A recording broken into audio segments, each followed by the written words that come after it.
Ladies and gentlemen, here are four of the nicest youngsters we've ever had on our stage. The Beatles! Bring them on!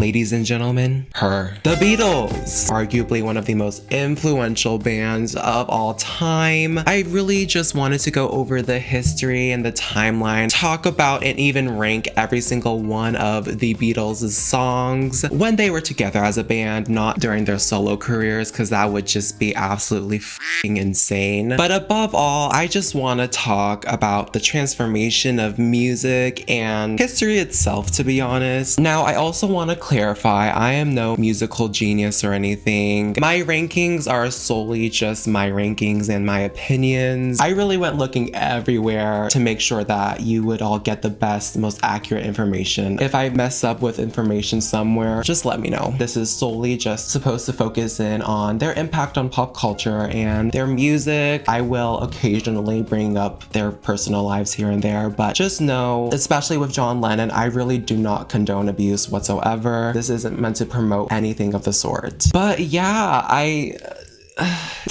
am truly excited to get this series on the road. I'm a really big Beatles fan. I love their music. Obviously, your support, the likes, subscribes, and comments are always appreciated. I really hope you enjoy this video. Let's get right into it.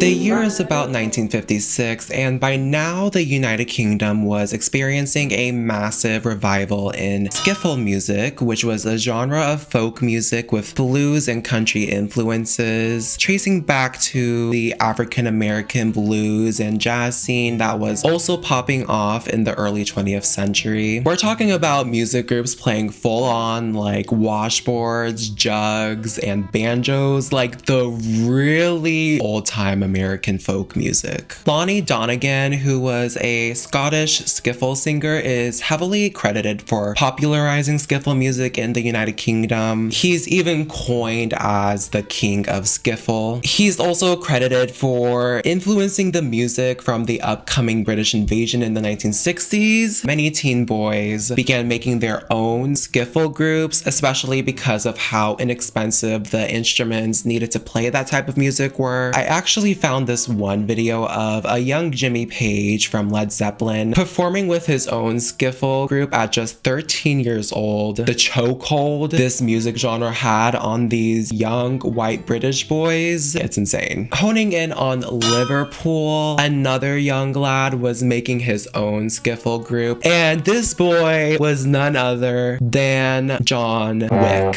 No, of course, I'm referring to John Lennon. Born in October of 1940 in Liverpool, John had a pretty unique upbringing, to put it lightly. He was living with his Aunt Mimi due to his actual parental parents, Julia and Alfred Lennon, just really not having the capabilities, if you will, to fully care for John. Alfred Lennon in general was pretty absent for a majority of John's upbringing. Then there's Julia Lennon, who actually ended up playing a major role in John's childhood and teen years especially. She taught him how to play instruments like the banjo, the guitar, introduced him to Elvis Presley, even bought him his first ever guitar. Needless to say, Julia Lennon was incredibly passionate for John's venture into music. So John Lennon and his friend Eric began putting together a group named the Blackjacks, along with two other friends, Pete Shawton and Bill Smith, which then became the Quarrymen once Bill Smith left and was replaced by like literally four other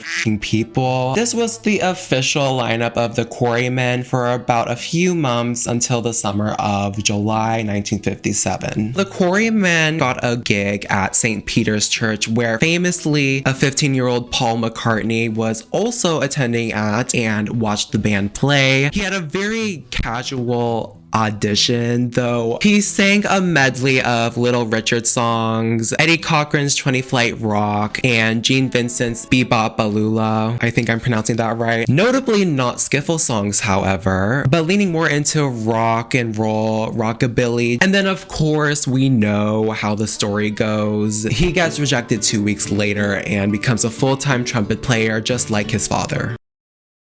Paul McCartney is really the complete polar opposite of John Lennon. Also born in Liverpool, 1942, Paul had a much more sustained, picturesque family life up until the abrupt passing of his mother, Mary. Pretty much middle class as middle class can get. And he was even encouraged to play music by his father, who played in a jazz band, to take up music and play the piano. This is why a good chunk of the songs that Paul composes later on in the Beatles discography has some pretty heavy classical jazzy elements to it. Songs like When I'm 64 or Honey Pie, a bunch of others which we'll cover. Much like John Lennon though, Paul also started to get into rock and roll, even selling a trumpet that was gifted to him by his father in order to purchase his own guitar. Then, well, the Quarrymen. With members coming and going, there would be another new addition to the group that's rather significant, George Harrison. Also, believe it or not, born in Liverpool, 1943, and is the youngest of not only the Beatles, but with his entire family as well. So he really always had that younger brother aura to him, especially when it came to his relationship with Paul. For the first few years of his life, George and his family, about 6 people in total, lived in this tiny 2-bedroom home where the toilet was outside and there was limited heating to just a single coal fire. So needless to say, the funds were not there. After hearing Heartbreak Hotel by Austin Butler, he began to grow a love and passion for rock and roll music and playing the guitar. This being the thing that bonded George and Paul together when they met. Yeah, so fun fact, Paul and George were the first 2 Beatles to meet and befriend each other. So when Paul joined the Quarrymen, he continuously pestered John to add him to the band, but John thought that George was too young, being only 14 compared to him being, I think, like 17 at this point. However, after a meeting on a bus with the band where George played raunchy for John, George was accepted as a lead guitarist. Now we have 3 of the 4 Beatles in the Quarrymen, which had about 5 people by now, including the trio. The band would start moving away from traditional skiffle music towards a more rock and roll sound, playing covers of singers like Chuck Berry, Little Richard, Carl Perkins, and of course, Jacob Elordi. In July of 1958, the band booked a recording session and recorded literally the first Beatles and Quarrymen singles that you can still listen to in the first anthology album, a cover of Buddy Holly's That'll Be the Day, and an original song written by Paul, In Spite of All the Danger. What's kind of interesting about In Spite of All the Danger is that this is their first ever original song, and the writing credits are ironically under McCartney-Harrison rather than the well-known Lennon-McCartney partnership. George provided the guitar solos, so Paul gave him credit. I don't want to go too deep into this song, but it's on the tier list. To be honest, I think if the recording was a lot clearer, I would not mind this one at all. I do think it's very impressive that Paul wrote this song when he was just a teenager, but I mean, I can't ignore the fact it sounds outdated as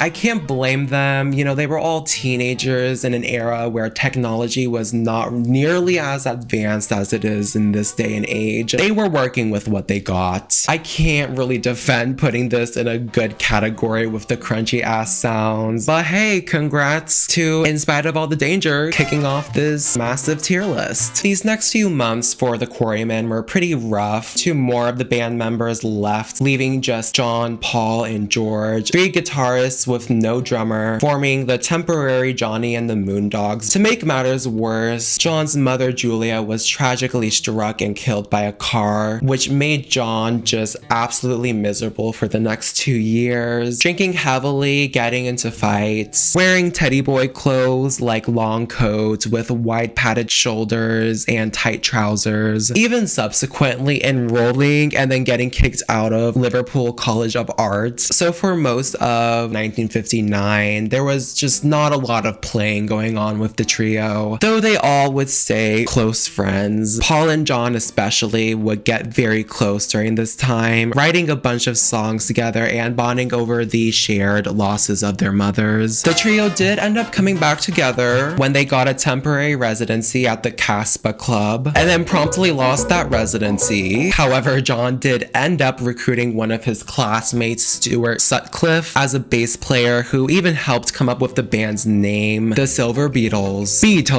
Silver Beatles, that's the one. And then we reach the 60s. The Beatles is officially born with John, Paul, George, and Stuart. They were in desperate need for a drummer, however, so they hired the son of the owner of the Casbah Club, Pete Best. It's Pete Best. They ended up getting a bunch of residencies in Hamburg, which was in West Germany. This residency would last for about 2 years. Won't go into too much detail, but these 2 years were f***ing wild. George Harrison almost got deported for lying about his age. Paul and Pete were arrested for arson when they set a condom on fire in public. They even started using a stimulant drug called Preludin to keep up their energy during shows. Needless to say, Hamburg and the early 60s were wild. When they did return to Liverpool, Stuart Sutcliffe ended up staying in West Germany and leaving the band. He did die due to a brain hemorrhage a few months later in 1962, but the way he'd style his hair, the mop top, comb to the side hairdo, would inspire the Beatles and their unique mop top look during the beginnings of Beatlemania. So this man low-key inspired like some really significant aspects of the Beatles that make them as distinguishable as they were. After their Hamburg residencies, the Beatles were slowly gaining popularity, especially back in Liverpool, with their most recent and probably most famous residency at the time, the Cavern Club. They amassed a pretty large following despite being relatively underground still. Their charisma, humor, and stage presence made them all the more appealing and attractive to watch, even capturing the eye of record store owner Brian Epstein. So Brian actually knew of the Beatles long before he started attending the Cavern Club. He heard them as a backing band for Tony Sheridan and had already grown quite an interest in their unique rock and roll sound and personas. When he ended up meeting them for the first time after a performance, he was immediately captivated by their wit and carefree attitudes, and by the beginning of 1962, the band signed a contract, making Brian their first official manager. He hit the ground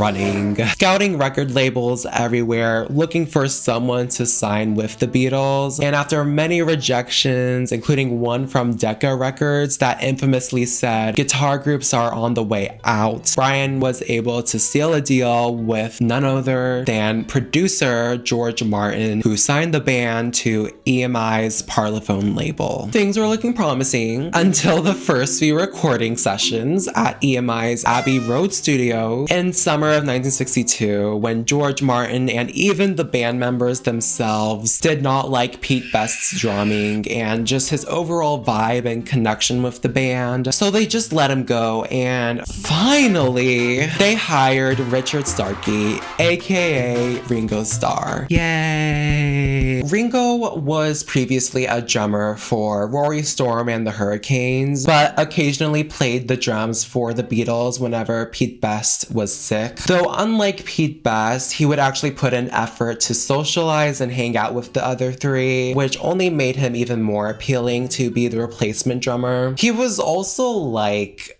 a good damn drummer. He would develop all these different illnesses throughout like the first 13 years of his life, like appendicitis, tuberculosis, which really stunted him in school. He actually joined a hospital band, which is where he learned about percussion instruments and ended up growing his love and passion for drumming. When he did join the band, fans were actually incredibly hostile towards Ringo replacing Pete Best, even getting violent at times, with George getting headbutted at one of the shows, but they did eventually warm up to him with his great drum skills and, of course, his charisma. So these are all the pieces that make up the Beatles. We've got the 4 core members, of course. We've got George Martin as the producer. We've got Brian Epstein as the manager. We've got the Mop Tops. Now it's time to get shit rolling.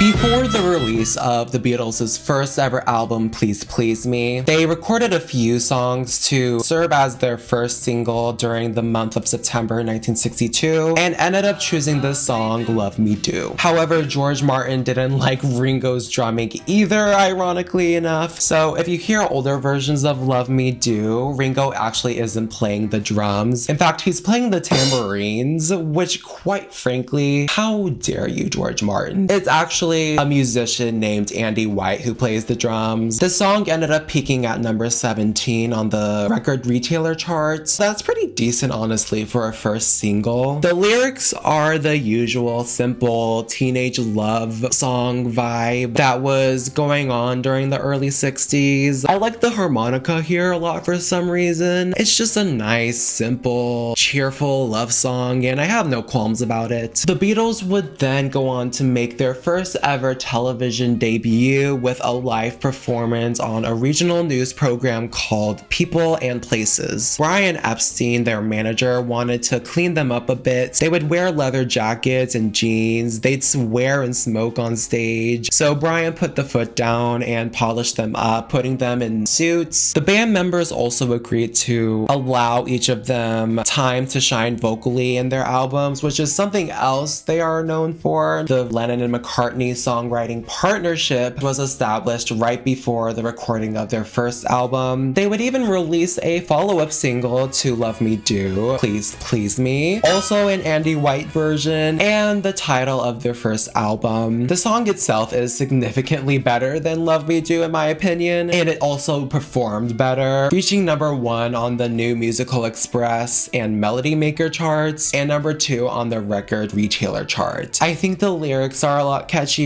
and the vocals are stronger, and this would fully be my guilty pleasure song if I was living in the early 60s. I like it. In terms of Please Please Me, the album, they were rushing to get the album out to the point where they recorded the entire album live in just 12 hours. One thing I should say with these earlier albums especially, it was of the norm to record primarily cover songs during the 50s and early 60s, so half of the songs on this album and most of their upcoming albums are covers. The rest of the songs on this album in particular were songs that John and Paul wrote when they were teenagers. They were able to whip through this fairly quickly. Freaking John, though, was out here suffering from a cold that day, so by the time they recorded the final song, Twist and Shout, his voice was practically gone, but in a way it kind of helped with the recording of the song and the quality of it. So then the album gets released in March of 1963 in the UK, and it instantly becomes a massive hit, going to number 1 in the UK and staying there for 30 weeks. Oh, Please Please Me would have 14 songs in total. It is a very quick album where none of the songs even reach 3 minutes. So the songs that really stood out to me with this album and the ones that really make the album for me, for one thing, the album opener, I Saw Her Standing There. Apart from the obsession with a 17-year-old girl, this is such a fun song to me and really sets the tone for the high energy rock and roll sound we're about to get with the album. It's also a great song to power walk on the treadmill with, by the way. Ask Me Why is really sweet, and I think their harmonies are amazing here. A little romantic at times. Please Please Me is the G, of course. Baby It's You makes me think of Love on Top by Beyonce. It's also one of the 6 covers. Do you want to know a secret, low-key best song on the album, methinks? Maybe a bit controversial, but George sounds amazing here, and it's just a nice little calm guitar song. A Taste of Honey is pretty good. Fun fact, Billy Preston actually says this is one of his favorite songs in the Get Back documentary, which is why I found out about it in the first place. I sort of lied about what my favorite song on the album is, because it's actually far and away their cover of Twist and Shout. So damn iconic and well known. I mentioned it earlier, but John was sick, and this song requires a shit ton of vocal power, so they had to save this one for last, knowing that this would just completely annihilate John's voice. But damn, did he destroy it with the vocals. They just put their all into this song. I really like it a lot. As for the rest of the songs and the album as a whole, the harmonies are strong. Even with a cold, John ate this shit up. It is, however, very basic, late 50s, early 60s pop rock. The songs are very safe love songs. The harmonica can be a bit annoying and repetitive at times. They use it a lot here. I'm not expecting Beethoven levels of artistry with their first album that they recorded in 12 hours. For what it is, it's good. I wouldn't recommend this to someone trying to get into the Beatles, apart from Standing There and Twist and Shout, but it gets the job done as a debut album. So here's my overall rankings for all the songs we've talked about thus far.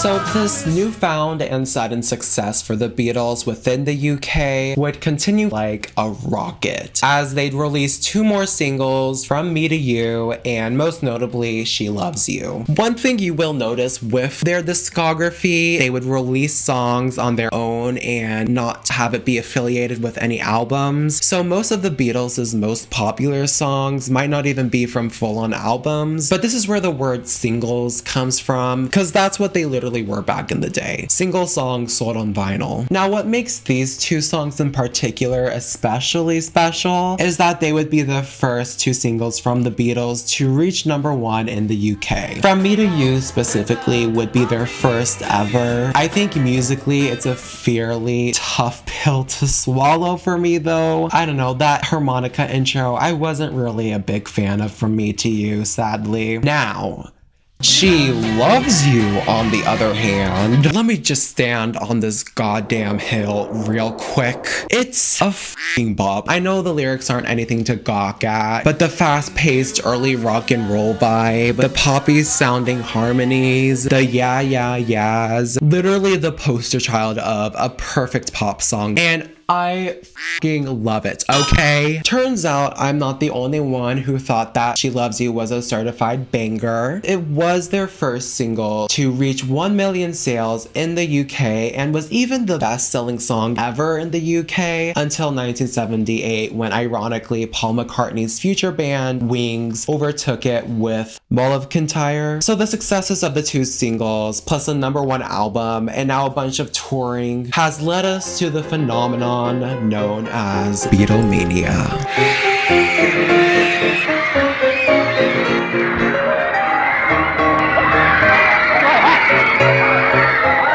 The giant crowds, the hysteria, the loud screaming, people had no clue what the f was going on. With Beatlemania coming in hot and completely taking over the UK, there was no better time to release a second album than right now. With the Beatles is the sophomore album in the band's discography. It did not have any promotional singles preceding it, like Please Please Me, but that didn't stop it from replacing the album at #1. Yes, yes, with the Beatles knocked out Please Please Me from the top spot and would stay there for 21 weeks. The recording sessions for With the Beatles were thankfully much longer than its predecessor, going from July to October of 1963 and releasing in November that year. In my opinion, I would say the extra time and slightly larger budget did sort of show. It's still the same cheesy, silly little love songs, and unfortunately there's not much of a difference with the sound. The opening track, It Won't Be Long, sounds like it could have been on Please Please Me. Not a huge fan, low-key. All I've Gotta Do and All My Loving were pretty nice and cute love songs, especially All My Loving, which was far and away my favorite song off this album. If there's one thing Paul McCartney can do successfully, it's make a damn love song. Don't Bother Me is actually the first ever song George Harrison wrote for the group. He sings a cover of Roll Over Beethoven as well by Chuck Berry, which is a really fun rockabilly song. He has a duet with John in You Really Got a Hold on Me, also another cover song, and Devil in Her Heart, also another cover song. Pretty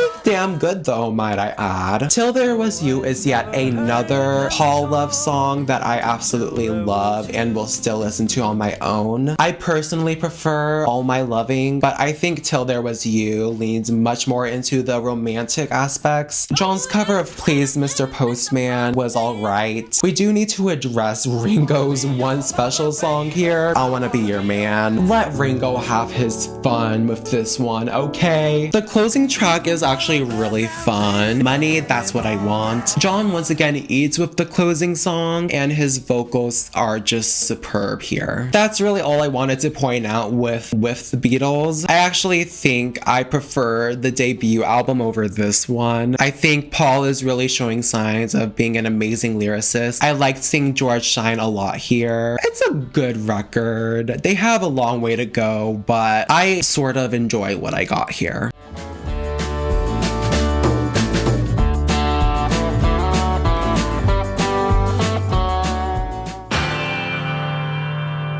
It's been a hard day's night.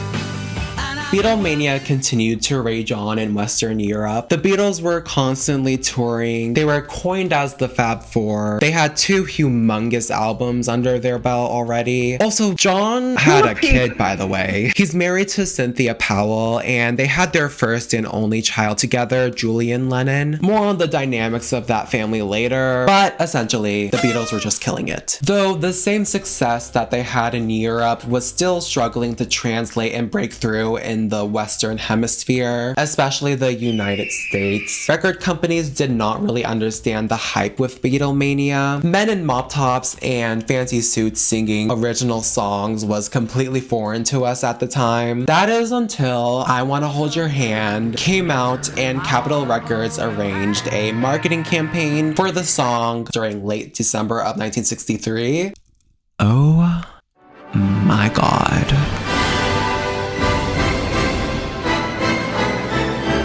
Pop and rock music acts from the UK and other aspects of British culture quite literally invaded the US. British boy bands like The Animals, the Rolling Stones, the Zombies, the Who, the Kinks, and many, many, many more would all become massively popular in America during this time, along with the Beatles themselves. It heavily influenced the very steady rise of counterculture in both the US and the UK that was led by the baby boomer generation, who were all teenagers at this time and the biggest consumers of rock and roll music. I mean, men were growing out their hair into mop tops, women were wearing mini skirts inspired by mod fashion, so needless to say, the UK had the US in a chokehold when it came to pop culture in the mid-60s. I Wanna Hold Your Hand reached #1 for 7 weeks in the United States and became the second best-selling single of the 1960s in the UK, right behind She loves you. There were 2 compilation albums released in the United States, Introducing the Beatles and Meet the Beatles. Technically, these are supposed to be treated like full-on albums, since in the 60s especially, songs and albums released in the UK would be completely modified for US releases. So like Meet the Beatles is essentially the off-brand version of With the Beatles. This does stop like midway through the decade, so do not fear, but just know Americans do not get most of the albums we talk about in this video until Help is released. I'm also not gonna cover the American versions of the albums. However, I will talk about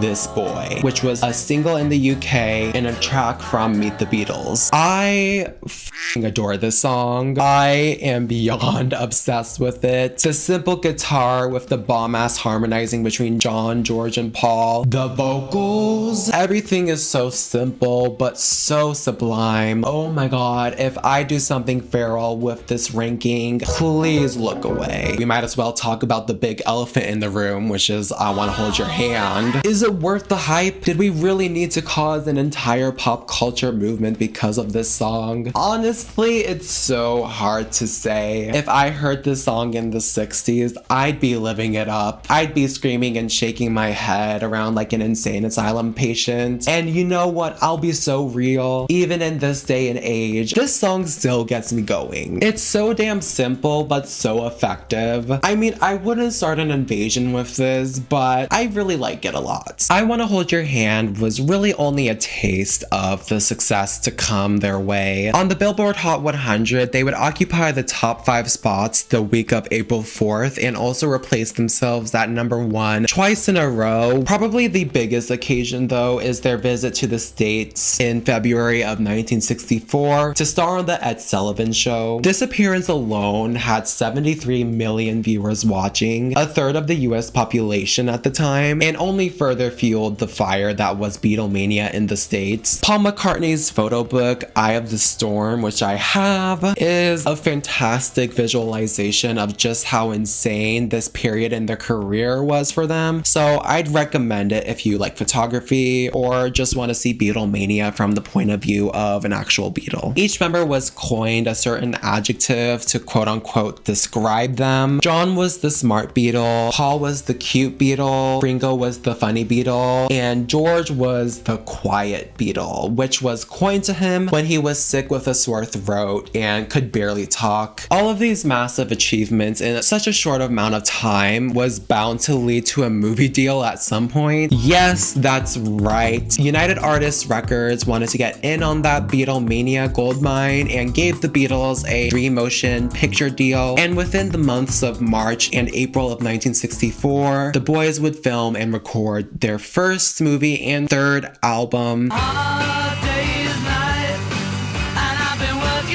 This much attention and success from the release of With the Beatles to the filming of A Hard Day's Night all happened in a little less than 5 months. I cannot comprehend how the they did it. A Hard Day's Night, the movie, was in a way a mockumentary, a comedic take on the day in the life of the Beatles. They watch over quote unquote Paul's grandfather, which causes for some pretty hilarious moments, especially this one. Hello. He can talk then, can he? Of course he can talk, he's a human being, isn't he? Well, if he's your grandfather, who knows?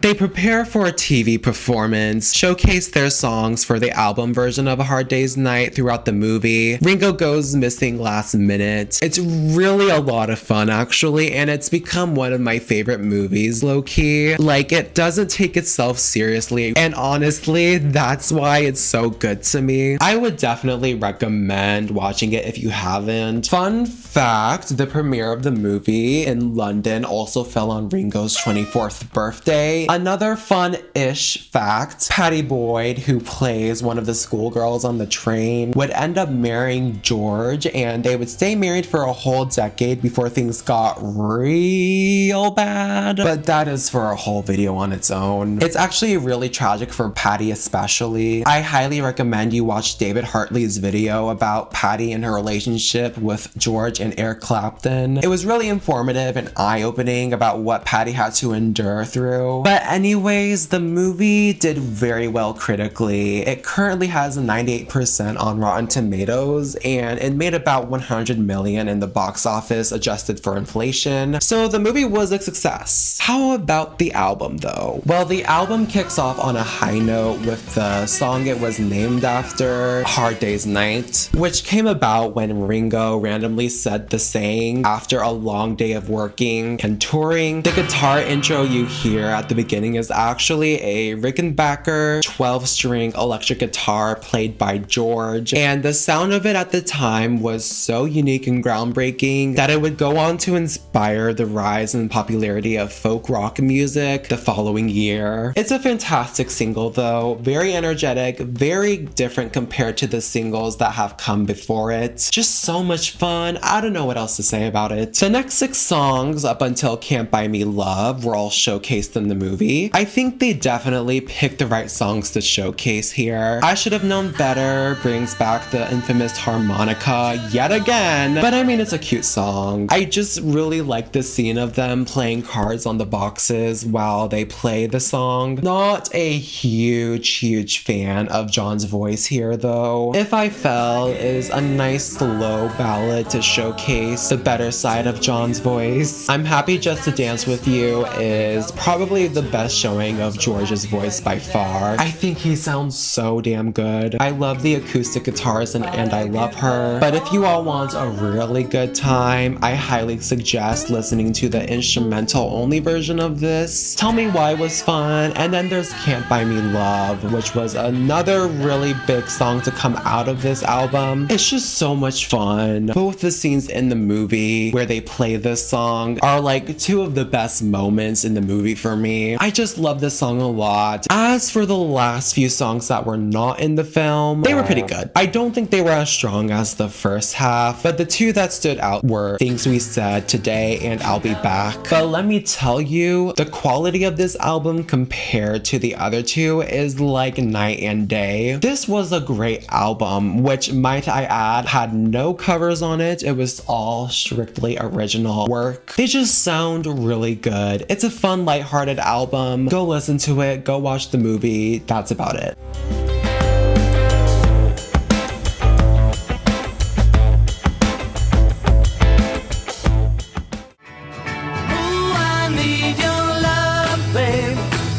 So Hard Day's Night was an immense success, going #1 in both the US and the UK. So the only way to further capitalize on this is even more touring. Between June and July of 1964, they toured internationally, doing 37 shows in just 27 days. And then in August and September, they returned to the US with a 30-day tour in 23 cities, generating about 10,000 to 20,000 fans per show in all the major American cities. While touring in the US, the band was introduced to Bob Dylan. He's probably the most well-known music legend in folk music, with his lyrics being incredibly political and philosophical. In a way, he was almost everything the Beatles weren't at the time. John Lennon especially became incredibly inspired by Bob's method of making music and his ability to be creative without fear of losing any commercial success. However, all the Beatles would begin to strive for the same unconventional creativity in their music, or at least try to do so for now. But John would start singing in a more nasally tone similar to Bob. The music they would released during this time would resemble a subtle hint of folk rock. They would also begin to write more of their own songs, even make some of them a bit more personal. I mean, we're not at the point of like Revolver or Sgt. Pepper's quite yet, but there will be a fairly noticeable difference in playing style with the next few albums. More importantly, Bob Dylan would introduce the Beatles to marijuana. That definitely plays a role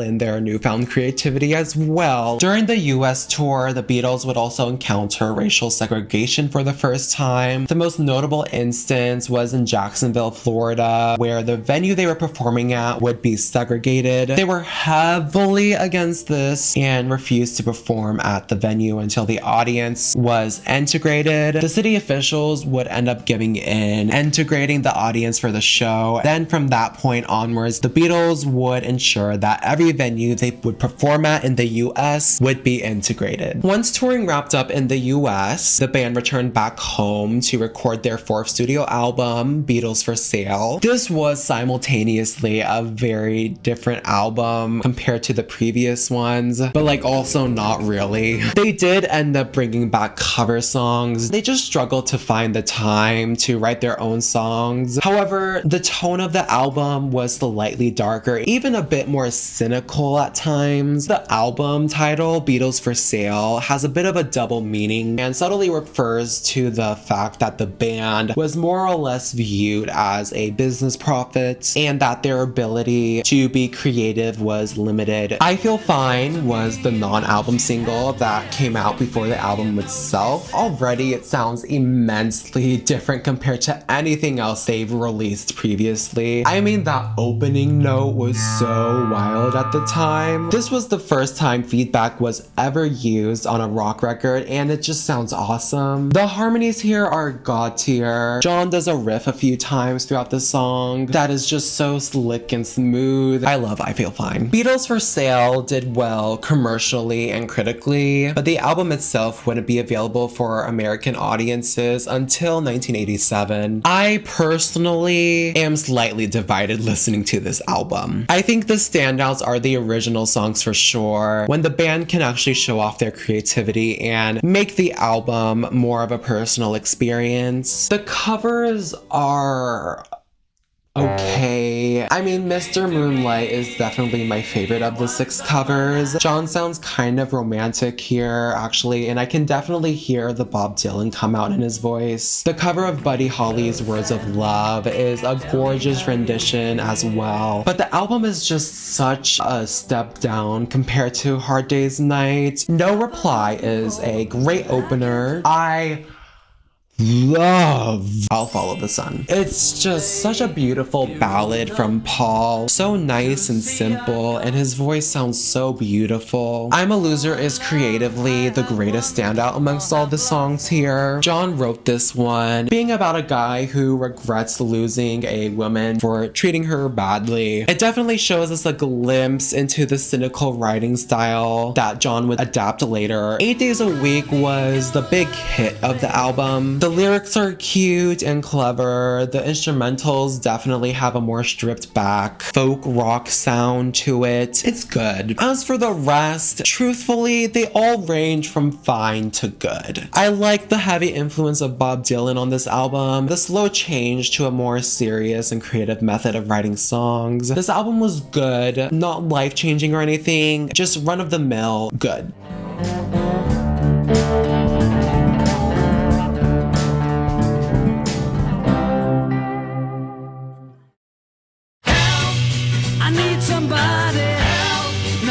Okay, the story literally confuses the out of me. But basically, John, George, Cynthia, John's wife, and Patty, currently George's girlfriend, were out to dinner with George's dentist. Why, you may ask?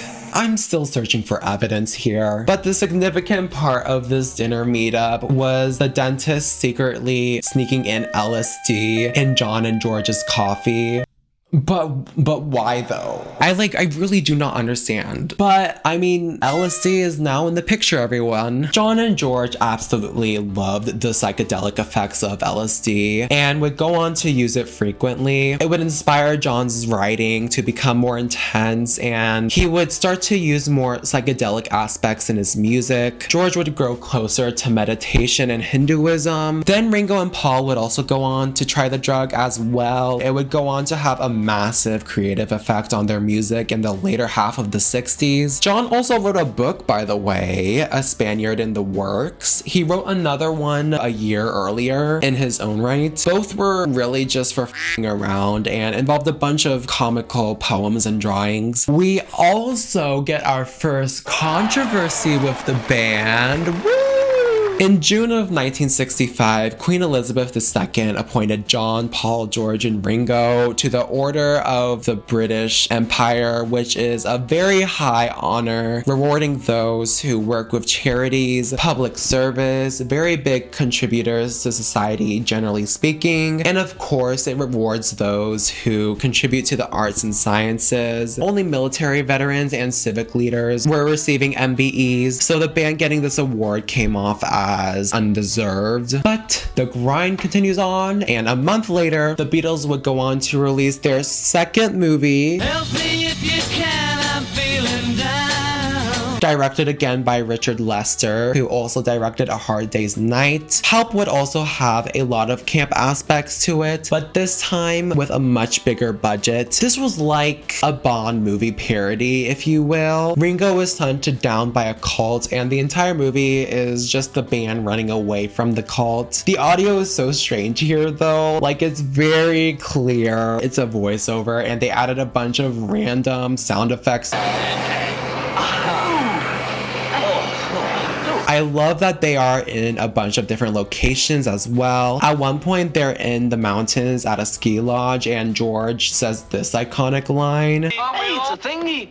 A fiendish thingy! And I also love when Ticket to Ride plays over them, just around on skis in the mountains. I also love the set with all their houses lined up together. Like visually, this movie is pretty good. Now that being said, Help the movie is definitely a step down from its predecessor. It honestly seemed a little bit soulless at times, apart from the music of course. Paul even says that they all felt more like guests and less a part of the actual movie. That is why the first movie worked so well, because it really was just the Beatles doing their thing, being as authentic as possible, given the fact that it was a movie. This one was just a spectacle, to be honest. None of the Beatles really enjoyed filming this movie either. Now, while the movie didn't really sit with me, the album on the other hand, I believe we're starting to cook here a bit. Apart from two covers, Act Naturally and Dizzy Miss Lizzy, every song is an original. In fact, John plays arguably the biggest role here with the songwriting. Help is actually really the first autobiographical song that John would write. It would describe his feelings during the height of Beatlemania. This is one of their best singles ever. The kind of depressing lyrics mixed with the peppy, upbeat instrumental. The composition just sounds so damn good, and John's vocals are so crisp here.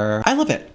I love it. Ticket to Ride was strong as well. They would actually film promotional clips for this song and a few others that some would consider the first ever examples of music videos. This song is also just very chill and smooth sounding. The lyrics actually refer to a girlfriend leaving her boyfriend to become a prostitute, or that's what's being insinuated, since ride is British slang for sex. I also really love The Night Before, You've Gotta Hide Your Love Away, You're Going to Lose That Girl, and I've Just Seen a Face. All of these songs just take a much chiller, softer sound compared to the rock and roll vibes we got with the previous albums. I think here is where they really start leaning into the Bob Dylan sounds of folk rock and just begin to grow a more mature sound. George Harrison also writes two songs here, I Need You and You Like Me Too Much. Quite simply, I'm obsessed. We've also got Ringo singing a cover again. Bless his soul. No more songs to talk about.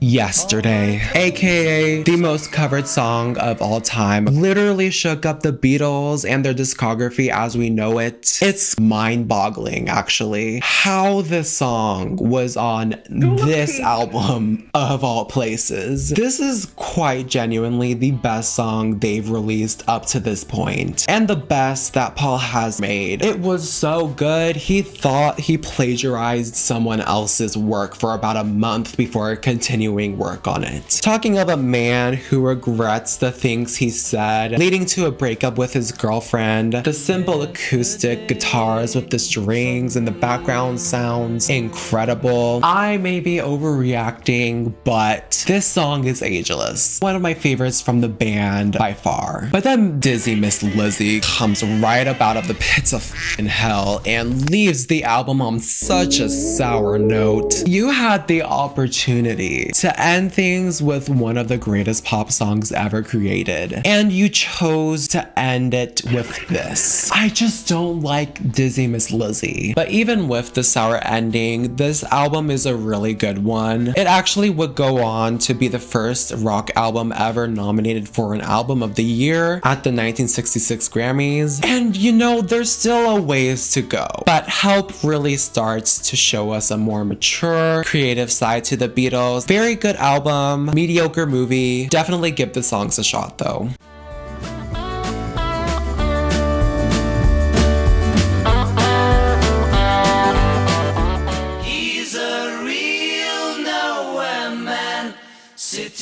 So with the success of Help the movie and the album, of course, we gotta go on yet another American tour. Their opening performance of the tour, however, is pretty monumental actually. Performing at Shea Stadium in New York to a crowd of 55,000 people, which at the time has never been done before for a music act. You can tell that this entire process of performing in a stadium was so new to everyone. I mean, all they really had were some speakers, their instruments, and hope. They had police surrounding the seats. The band could barely hear themselves play. The people in the audience couldn't hear them, but everyone seemed to have a good time anyways. Fun fact, in the documentary 8 Days a Week, The Touring Years, Whoopi Goldberg actually went to the concert in Shea Stadium, with Ed Sullivan even introducing them.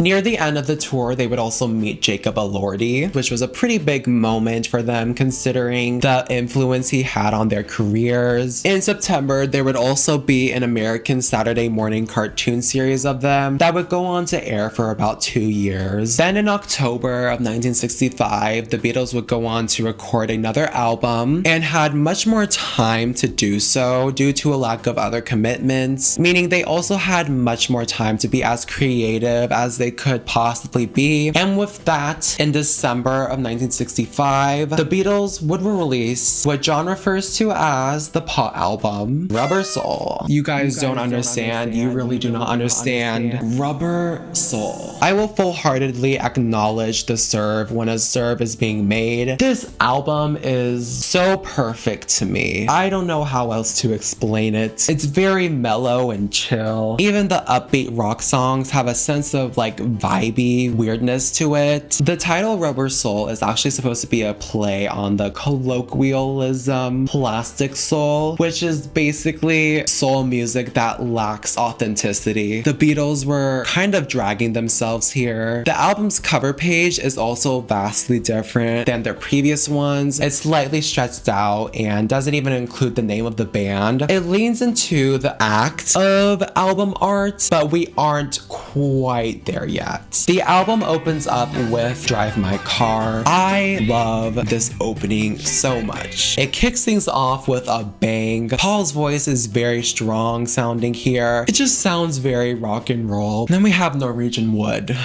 Norwegian Wood. Give me a minute. Give me a minute. This has been my #1 most listened to Beatles song for like months now. I am obsessed with the acoustic guitars, John and Paul's harmonies, and above all, the introduction of George's love for Indian music with his sitar playing. Veering ever so slightly off track to talk about George and Indian music. First of all, he actually heard Indian music for the first time while they were filming Help the movie. So of course him and the band would want to start experimenting with Indian music in their albums by getting George to play and learn the sitar. The sitar is a very long string instrument originating from South Asia. It makes a very distinct sound. It's also used in a lot of psychedelic rock music in 1966 and 67 and is especially synonymous with music from the Summer of Love, and it sounds absolutely amazing and beautiful. Norwegian Wood is is just very vibey, very psychedelic sounding. The lyrics are also really fun, though it's actually secretly about an affair John had while married to Cynthia. Cynthia deserves so much better, much more than what I've included in this video. Norwegian Wood, in my opinion, really is just a perfect song. Kid you not, probably one of my faves of all time. You Won't See Me has a lot of Motown influence and I like it a lot. Nowhere Man would end up being the big hit maker of the album. I think the vibey, psychedelic harmonies they do at the beginning sound amazing and the lyrics are really relatable. Definitely another all-time fave of mine. Think for Yourself is actually one of the best songs George has written so far. It sounds great as well and he sounds great too. The word is okay, borderline annoying, but I'll still listen to it. Michelle. If your name is Michelle, I hope you realize just how fucking lucky you are. Once again, another standout here for me. I'm taking a stand because I actually think What Goes On is good.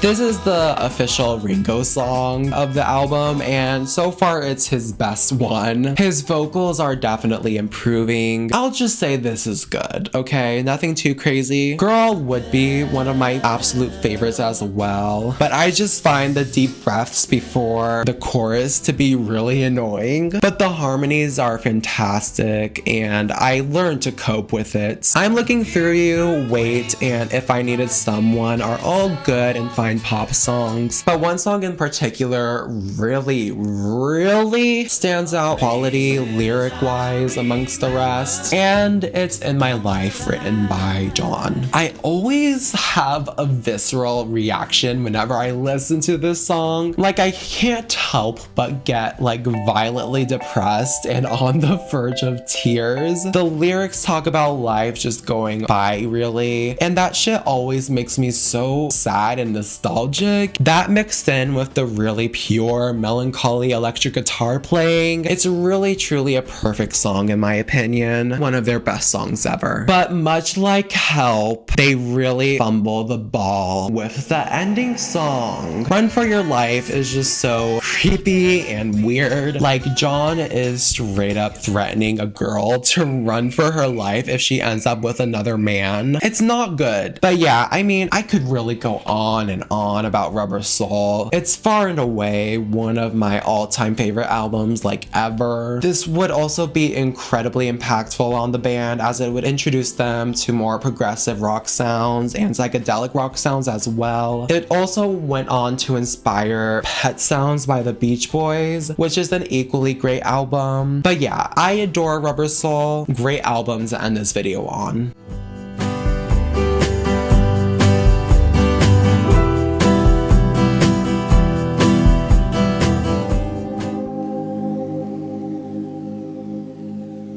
This is only part one, bitch. That is the end of part one, I think. That's really all I had to say. I just want to thank you all so much again for clicking on the video and watching. Let me just say, you guys, it really only gets crazier from here. You'll just have to come back and see for yourself. But again, thank you all so much for watching the first half of the Beatles discography. Until next time.